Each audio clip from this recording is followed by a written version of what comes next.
Welcome back to the Everyday Saint. It's Catholic communicator Eve Rosemary, and this week we are traveling to St. Augustine, Florida to see the Our Lady of La Leche shrine. Our Lady of La Leche is not just a shrine, but really the foundation and the starting points of Catholicism in America. So this tour is a little bit different than just seeing a shrine or a specific devotion, but it's really seeing the heart of the history of Catholicism in America.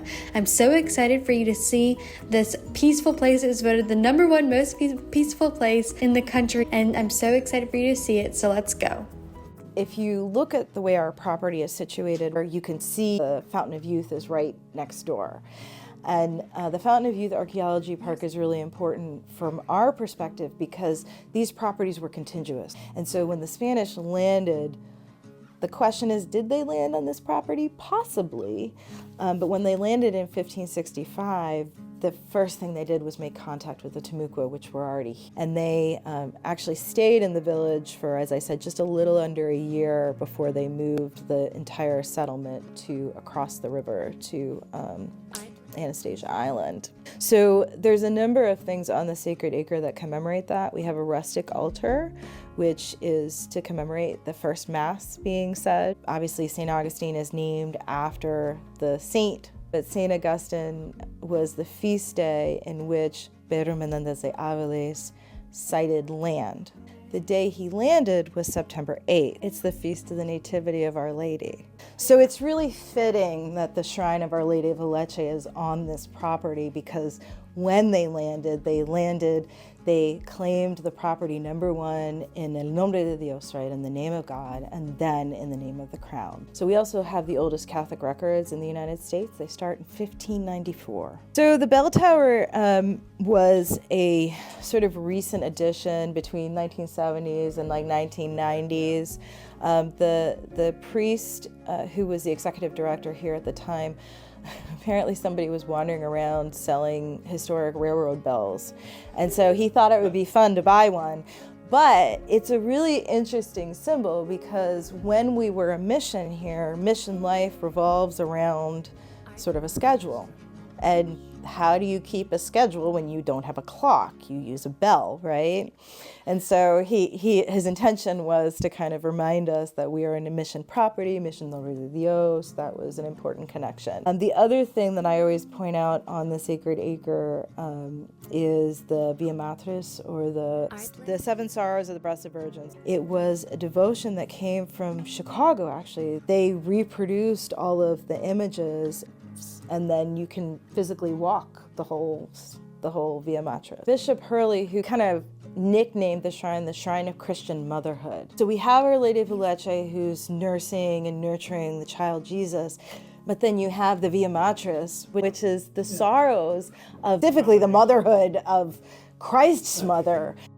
That was something that was put up by two previous directors. When it was erected, the intention was to remind people that they're welcome to the grounds, that, Christ welcomes the church. So we had talked a little bit about the historic chapel. That's where the coronated image of Our Lady is.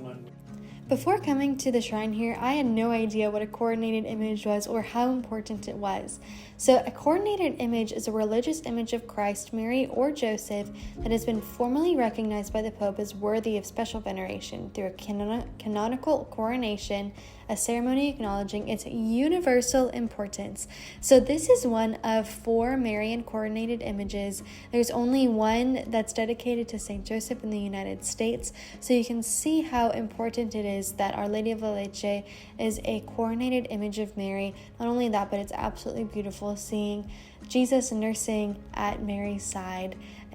The coronation was from Pope Francis. Granted us the coronation, which was such an honor and such a gift. And prior to that, I think we had been trying to be recognized as this is a devotion. The devotion of Our Lady of Leche was really an important devotion. It's a historical devotion. I think it was also a devotion that was very close to the heart of Bishop Estevez, who is our retired bishop now. And so he asked Rome, could we have a day on the local calendar to celebrate Our Lady of Leche? So that's how October 11th ended up being the day of Our Lady of Leche, and it's celebrated only on our local calendar. So it's our feast day for the Diocese of St. Augustine. And this is the seeds of Catholicism in the United States.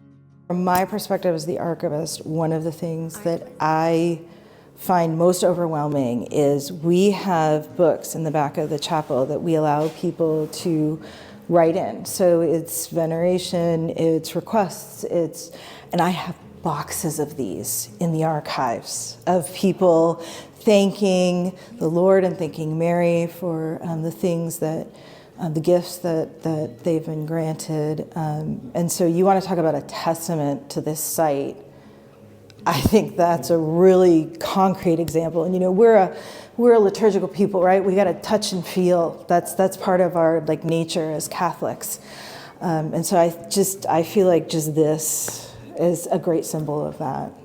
When the church lost access to the Sacred Acre, our first bishop actually purchased it back in 1868. It had always been known as the place where the old Spanish church was. Our bishop, in conjunction with a historian, started doing some research on our history and discovered that no, this was where the Shrine of Our Lady of Leche was, and so he chose to purchase back the Sacred Acre in 1868. So once he purchased it back, then the successive bishops started, you know, using it, turning it into a pilgrimage site. In the late 1880s was about when they started using it as a burial ground too. So you'll see a number of graves around the Sacred Acre. We have some interesting burials. We actually have USCT, so the United States Colored Troops. There's a number of Sisters of St. Joseph that are buried on the property too. So the Sisters of St. Joseph were brought to the diocese in 1866 at the invitation of our first bishop, who was also French, and they were specifically brought with the mission to teach the formerly enslaved children. So when the sisters came in 1866, they set up a school in St. Augustine. Their mother house is in St. Augustine, and there's a couple of them buried here. Now, they're not related to the first sisters that came, but it's something that we always point out in terms of unique graves. So this is the archaeological site. So you can't really see anything right now because we've protected it. That's why it's covered, but one day. The archaeological site is something that's very special. So we know the devotion of Our Lady of Leche is very old. A devotion to the Marian nursing image goes back to the 3rd century. But we know for a fact that one of the governors was deeply devoted to Our Lady of Leche. He was the president of the confraternity of Our Lady of Leche, and he spent money building specifically a shrine to Our Lady. And we actually found the foundations of it in 2019-ish. When the archaeologists uncovered it, they were surprised to see how well the shrine piece of the building was built. And one of the archaeologists suggests that maybe the people who were working, the workers who were working on the Castillo San Marco at the time, there was a work stoppage, and they came over and used their skills to dress the stone and to like lay it together the way that they would have for the Castillo. The bridge that was the avenue into the original the Sacred Acre, that was named after one of our most sort of prominent directors. He was a priest at the time. His name was Dr. Michael Gannon. He left the priesthood in the 70s and became a professor at UF. He sort of was the go-to for Catholicism in Florida until his death in 2017. Yeah. We miss him still. There is the statue of Father Francisco Lopez. Father Francisco was the chaplain priest who said the Mass, and so we memorialize him with a statue.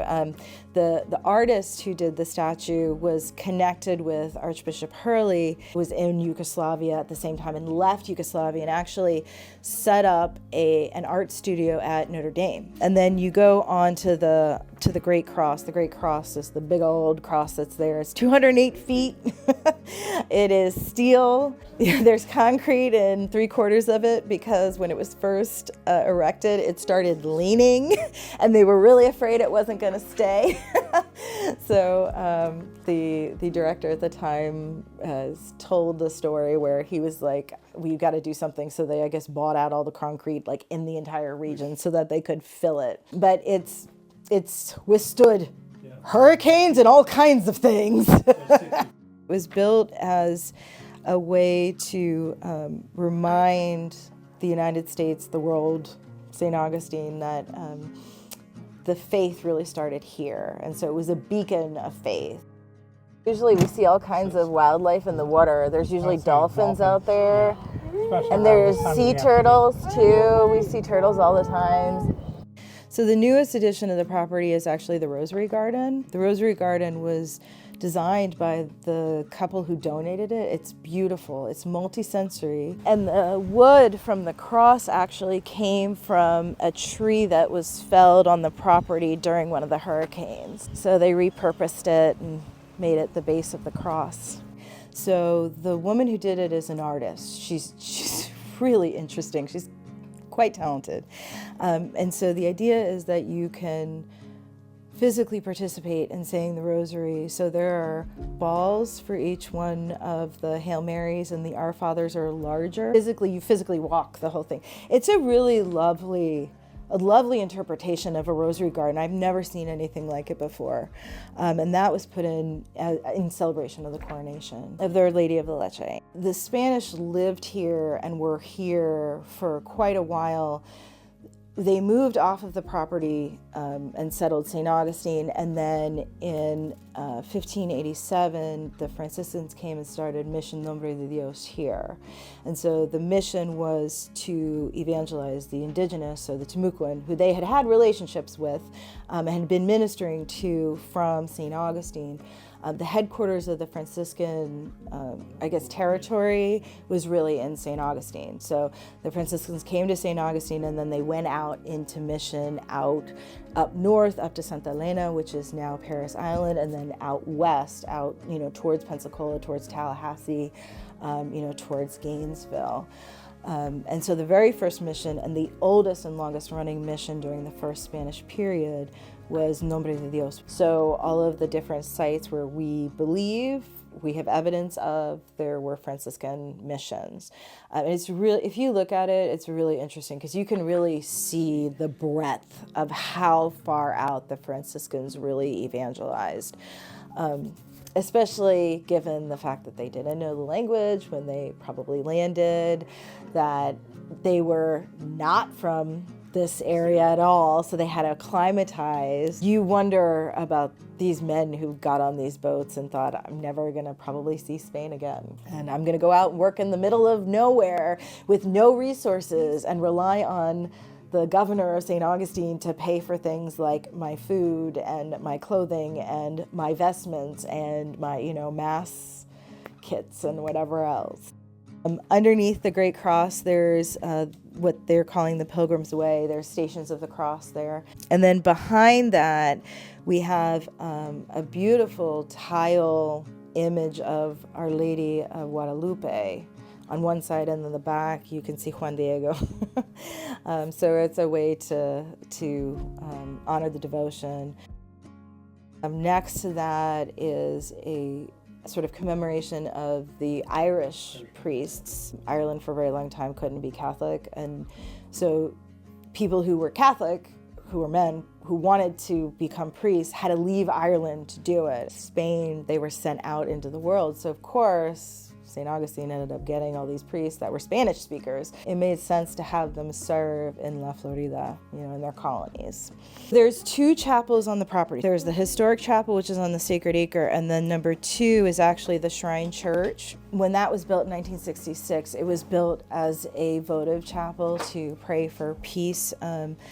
Florida was very, very affected by the Cuban Missile Crisis. We're not very far from Cuba, and Floridians really lived in fear for the entire crisis.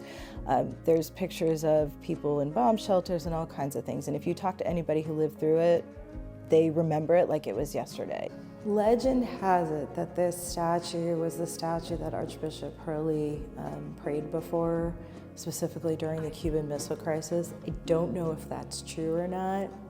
Bishop Hurley really felt like, we need to pray for peace. Bishop Hurley worked in Yugoslavia promoting the church during communism. One of the things that Our Lady of Fatima asked was to pray the rosary for conversion of the communists.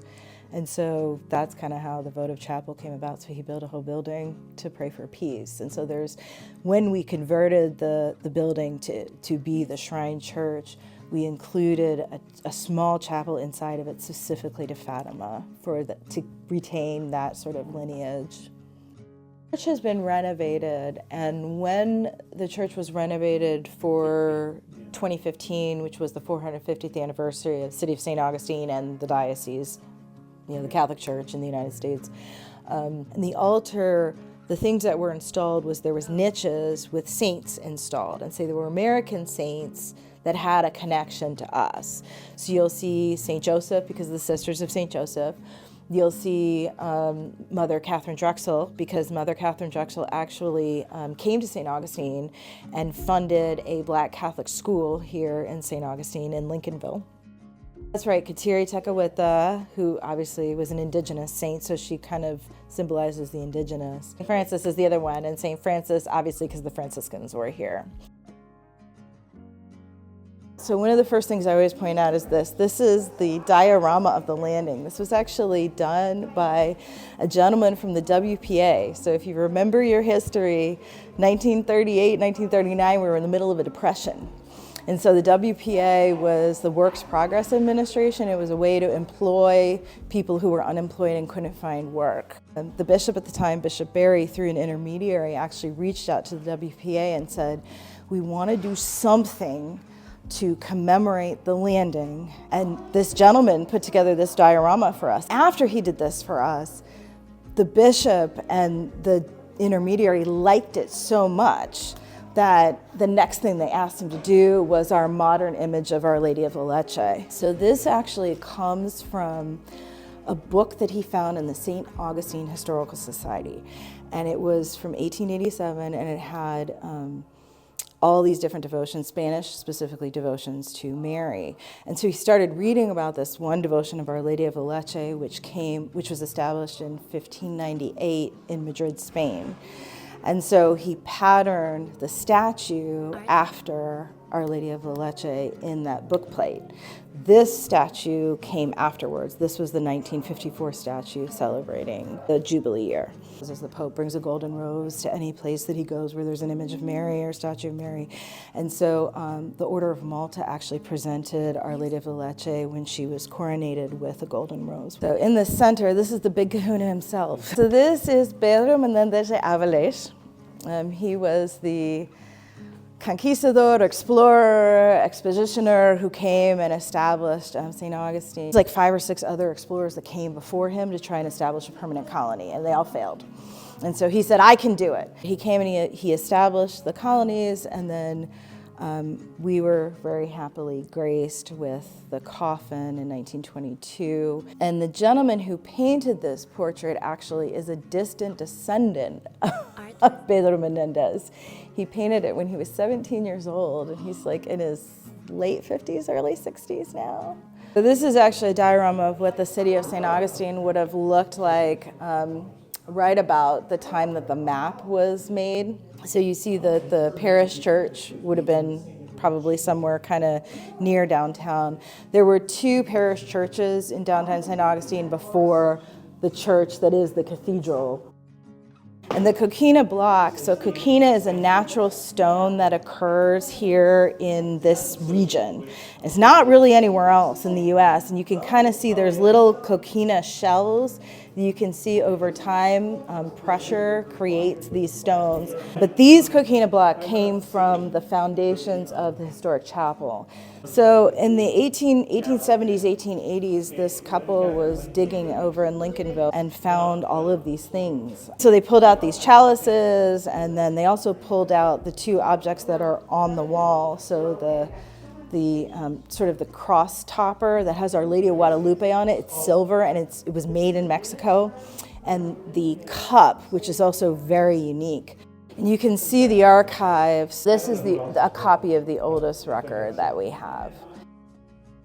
We were working with the University of South Florida, and there's a particular professor who's really interested in Spanish paleography, who digitized all of our registers from 1594 to about 1880, and then he indexed them and he transcribed them, so they're available online now.